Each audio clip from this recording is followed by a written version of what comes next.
Friends, welcome to my channel, Mesh Guru Oja.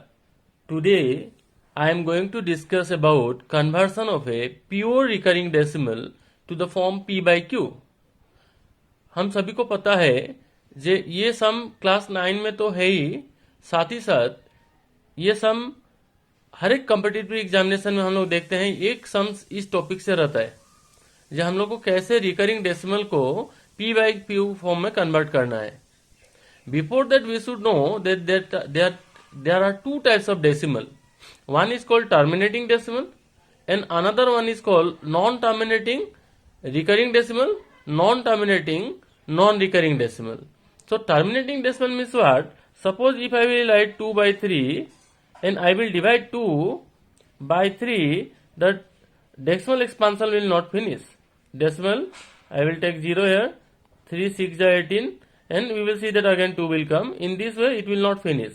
So this is non-terminating but recurring decimal. That means recurring, why I am saying? Because you will see that this 6 will come again and again. This 6 will repeat itself.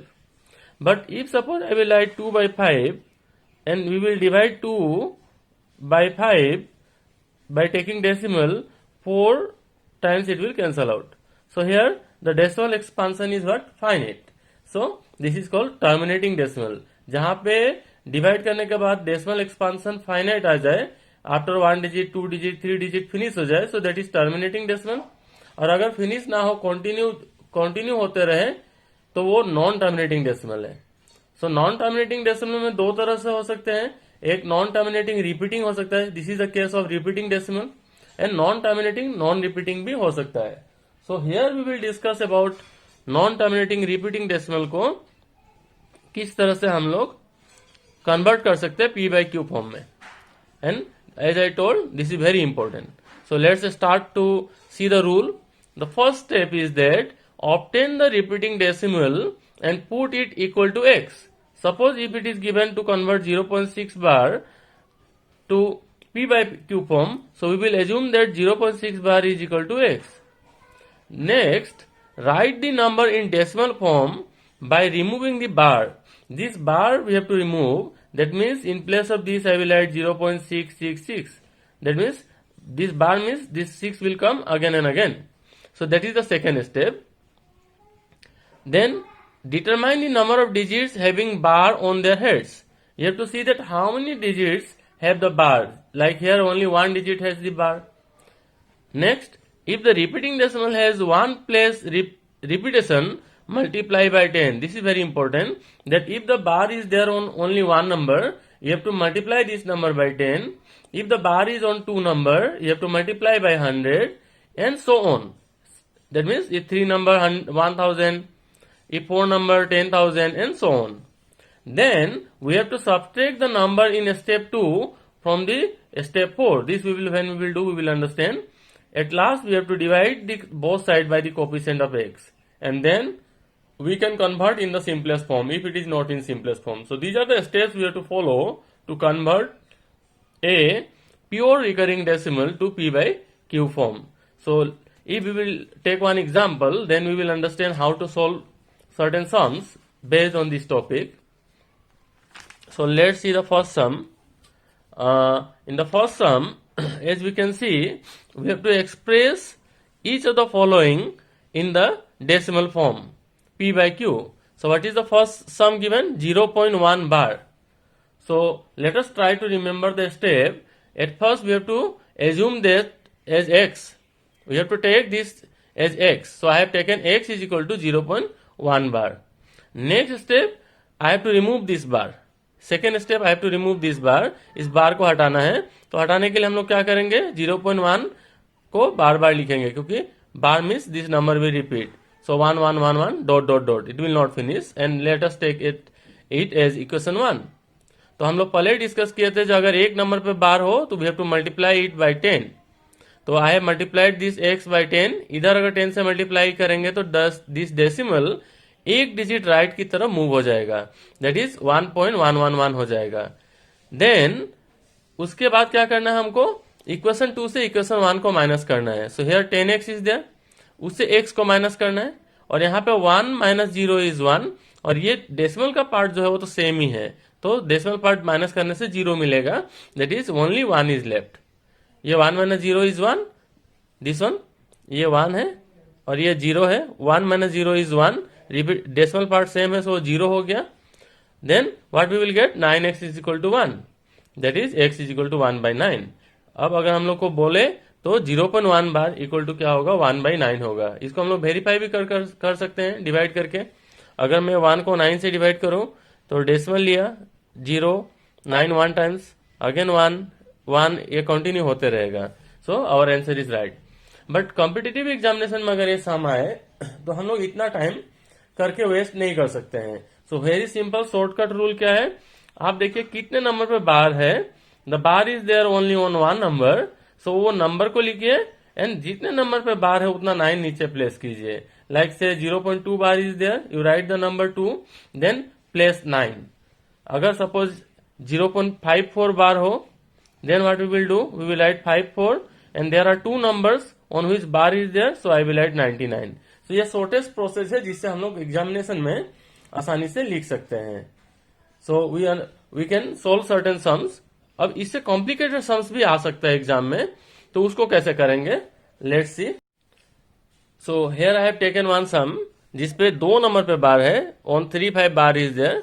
So earlier I told that first step is that you have to assume it as x, मैंने इसे x equal to 0.35 bar लिखा। Then I have to remove the bar. So यहाँ पे 3 5 पे bar है, सो हम लोग को बार बार 3 5 लिखना पड़ेगा, रिपीटेटिव नंबर है ये, 3 5 3 5 3 5, we can write so many times, this is our equation 1। now as we have discussed that अगर 2 नंबर पे बार हो तो we have to multiply it by 100। so 100x, if we will multiply here 100, this decimal will move to 2 digit, so what will be, then it will be 35.35 35 35 like that। so next what we have to do, हमेशा equation 2 से equation 1 को minus करना है। so अगर 100x से x को minus किया जाए तो we will get what, 99x। and in this part always your decimal part have to be same to subtract। अगर decimal part same नहीं है तो हम लोग subtract नहीं कर पाएंगे। so here तो decimal part is same, so what we will get, 35 minus 0 is 35, so we got 99x is equal to 35 and our x is 35/99। so this is the way we can solve it। but earlier मैंने बताया अगर इस तरह का sums है और exam में competitive examination में आया हुआ है तो हम लोग जस्ट 35 लिखेंगे, बाई क्या होगा, 2 डिजिट पे बार है, सो वी विल राइट 99। अगर सपोज 3 नंबर है 585 और बार है तो वी विल राइट 585 और there are 3 numbers on which bar is there, so we will write 9 3 times. I hope this is clear. So let's see another example. Here only difference is that here the bar is there on 2 number but before decimal also there is a number। तो इससे कोई फर्क नहीं पड़ता है, we can do in the same way। यहाँ पे जो 27 है उसको हम लोग 2727 लिखेंगे। then since the bar is there on 2 numbers we have to multiply by 100। इस नंबर को देख के फिर मल्टीप्लाई नहीं करना है, यहाँ पे बार 2 नंबर पे है, so we have to multiply it by 100। तो this will become what, 127.2727। And then in the same way equation 2 से इक्वेशन 1 को माइनस कीजिए। 127 से अगर हम लोग 1 माइनस करेंगे तो we will get 126। Decimal part is as usual same है यहाँ पे। 100x से x माइनस करेंगे तो we will get 99x। So our answer will be 126/99। And rational number को हमेशा सिंपलेस्ट फॉर्म में लिखना चाहिए। सो अगर हम लोग इसको कैंसिल करेंगे to convert into lowest term we will get what, 14/11। तो ये तो हो गया लॉन्ग प्रोसेस से हम लोग कैसे कर सकते हैं। बट इन एग्जामिनेशन से बैंक का एग्जामिनेशन में अगर ये सम आया हुआ है तो हम लोग कैसे करेंगे, तो देन तो we are not going to solve this much. So very short technique is there. यहाँ पे क्या है 1.27 बार, आप लोग को करना क्या है, यहाँ पे जो भी नंबर है सबको लिख लीजिए। तो दैट इज 127 लिखा मैंने। देन व्हाट यू डू, किस नंबर पे बार नहीं है that number we should subtract by कितने नंबर पे बार है उतना 9 लिख दीजिए। So here bar is there on 2 numbers, so we have to write 99। so I hope this is clear, very easily we can get the answer। say take one more example, 23.43 बार। तो as I told यहाँ पे जो भी number है सबको लिखिए। देखिए मैंने लिखा है 2343 माइनस जिस नंबर पे बार नहीं है उसे लिखिए। से 23 पे बार नहीं है, मैंने 23 लिखा, बाई कितने नंबर पे बार है, 2 नंबर पे बार है, so we have to write 99। सो इस तरह से हम लोग आसानी से आंसर निकाल सकते हैं। अब एक सम हम लोग यहाँ पे देख सकते हैं जो यहाँ पे 4.32 बार है, that is bar is there on only 2, 3 पे बार नहीं है। तो इस तरह के सम्स को करते समय में एज मैंने आप लोगों को बताया जो डेसिमल पार्ट सेम होना पड़ेगा। So at first I have to remove this 3। How can I move this 3 from this part? By multiplying it by 10। तो अगर हम लोग 10 मल्टीप्लाई कर दें तो ये 43.222 हो जाएगा। Then again one more zero, 100 multiply कीजिए तो ये 432.22 हो जाएगा। सो आप लोग देख सकते हैं जो हम लोग x इक्वल टू लिखे हैं ये क्या है 4.3222, बट यहाँ पे 43.222 है। इस दो केस का डेसिमल पार्ट सेम नहीं है, so we can't subtract this one, that's why we have multiplied it by 100। Now in this two but decimal part is same, so we can subtract equation 2 from equation 3। तो क्या मिलेगा हमें 100x minus 10x that is 90x and here 432 minus 43, so that will be equal to 389. So we will get what 389 by 90. अगर इसको हम लोग short technique से करें तो what we will do, at same हम लोग को क्या करना है 10 से मल्टीप्लाई करके जो इस पे बार नहीं है उसको लेफ्ट साइड में मूव कर देना है। सो 10 से मल्टीप्लाई करने से 43.2 बार हो जाएगा। Now 2 bar is 2 by 9 and this is 43, so the required result will be 43 plus 2 by 9। इसी को सिंपलेस्ट फॉर्म में लाने से we will get the same answer. So this is the shortest way to do this sum. Again I am telling जिस number पे bar नहीं है we have to move that number to left side. तो यहाँ पे 3 पे bar नहीं है, to move 3 to left side we have to multiply it by 10। Then 2 bar is nothing but 2 by 9. So that is the thing we have to remember. Let's take one more sum. I hope then this topic will be over. Here again same you can see here 29.3257 bar is there. So bar is there on 57. तो as I told जिस number पे bar नहीं है decimal के बाद उसे हमें left side में ले जाना पड़ेगा। तो यहाँ पे 32 पे बार नहीं है, to make it to left side हमें 100 से मल्टीप्लाई करना पड़ेगा। So it will become 2932.57 bar.